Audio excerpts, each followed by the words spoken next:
বিষ্ণু ঈসা ইসলাম ফরমান, লাম্মা কাদাল্লাহুল খালকা কাতাবা ইনদাহু ফাওকা আরশিহি, আল্লাহ যখন মহাবিশ্বের সব সৃষ্টি করে সারলেন, তিনি আরশের উপরে লিখলেন সাবাকাত রাহমাতি গাদাবি। সাবাকাত রাহমাতি গাদাবি কোথায় লিখছে? আরশের উপরে আল্লাহ লিখলেন সাবাকাত রাহমাতি গাদাবি। এর মানে হলো আমার দয়ার কাছে আমার রাগ কিংবা ক্রোধ পরাজয় বরণ করেছে। মানে আমি আল্লাহর দয়া আছে, আবার আমি আল্লাহর ক্রোধ বা রাগ আছে, কিন্তু আমি আল্লাহর রাগের চেয়ে দয়া বেশি। আল্লাহর যদি রাগ থাকতো আমরা বাঁচতে পারতাম?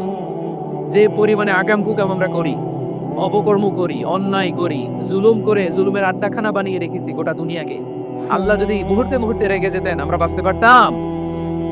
মহাবিশ্ব সৃষ্টির পরেই তিনি আরশের উপরে লিখেছেন সাবাকাত রাহমাতি গাদাবি, মানে আমি আমার দয়ার কাছে আমি আল্লাহর ক্রোধ, রাগ, ক্ষোভ এটা পরাজিত হয়েছে। সুবহানাল্লাহ। আবার বিষ্ণু বললেন জাআলাল্লাহুর রাহমাতা মিয়াতা জুজ, আল্লাহ দয়ার ভালোবাসাকে 100 টুকরা করলেন। 99 টুকরা দয়া মায়া ভালোবাসা আল্লাহ নিজের কাছে রেখে দিলেন, আর 1 টুকরা দয়া মায়া ভালোবাসা আল্লাহ গোটা বিশ্বের সবার মাঝে ঢেলে দিলে।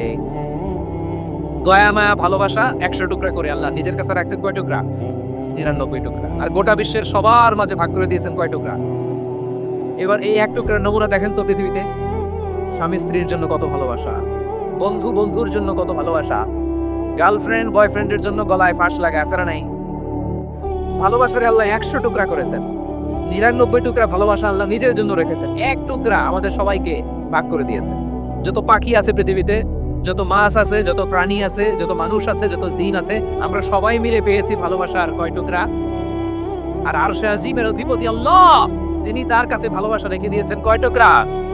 আল্লাহ তুমি দয়ার সাগর রহমানুর রহিম, তোমারে দয়ায় পূর্ণ আমার সারা নিশিদিন।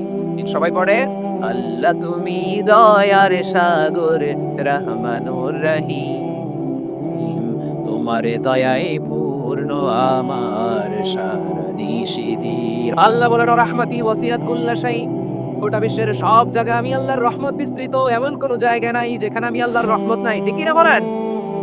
এমন কোন জায়গা নাই আমি আল্লাহর রহমত নাই। আমি আল্লাহর রহমত ছাড়া গাছের একটা পাতা নড়ে না, আমি আল্লাহর দয়ার রহমত ছাড়া গাছের একটা পাতা পড়ে না, আমি আল্লাহর দয়ার রহমত ছাড়া আকাশ থেকে এক ফোঁটা বৃষ্টি ঝরে না। তিনি হলেন রহমান, তিনি হলেন রহিম। আল্লাহরে চিনতেছেন? আলোচনার বিষয় কি? আসুন আমাদের রবকে চিনি। তিনি হলেন আর রহমান, তিনি হলেন আর রাহিম। তার দয়ার কোনো শেষ নাই, তার মায়ার কোনো শেষ নাই। বনি ইসরাইলের এক লোক 500 বছর আল্লাহর ইবাদত করেছে। কয় বছর? কোথায় জানেন? সাগরের মাঝখানে এক পাহাড়, ওই পাহাড়ের উপরে বসে 500 বছর টানা আল্লাহর ইবাদত। দিনে আর রাতে একবার করে নিচে নামতেন। সেখানে আল্লাহ তাআলা পাথরের ভেতর থেকে তার জন্য মিঠা পানির ব্যবস্থা করে দিয়েছেন, আর একটা ডালিম গাছের ব্যবস্থা করে দিয়েছেন। সকালে নামলে একটা টসটসে ডালিম, রাতে নামলে টসটসে ডালিম। এগুলো খেয়ে খেয়ে 500 বছর সে আল্লাহর ইবাদত করেছে। আর সে আল্লাহর কাছে বলেছে, আল্লাহ আমি যখন মারা যাব সেজদারত অবস্থায় যেন মারা যাই।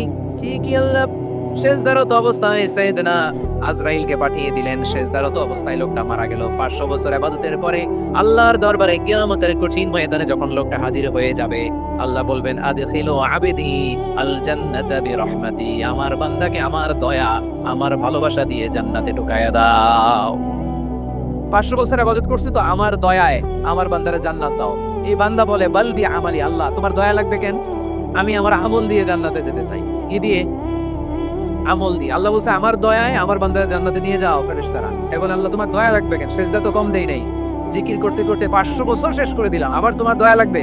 আমি তো আমার আমলেই জান্নাতে যেতে পারি। আল্লাহ বলবেন তাই, ঠিক আছে, আমি চাইলাম দয়া দিয়ে জান্নাত দিব, তুমি চাইলে আমল দিয়ে ঢুকবা, ঠিক আছে, তোমার আমল আর আমার যে দয়া দুটার একটু মাপ নেই। তোমার 500 বছরের ইবাদত এক পাল্লায় রাখো।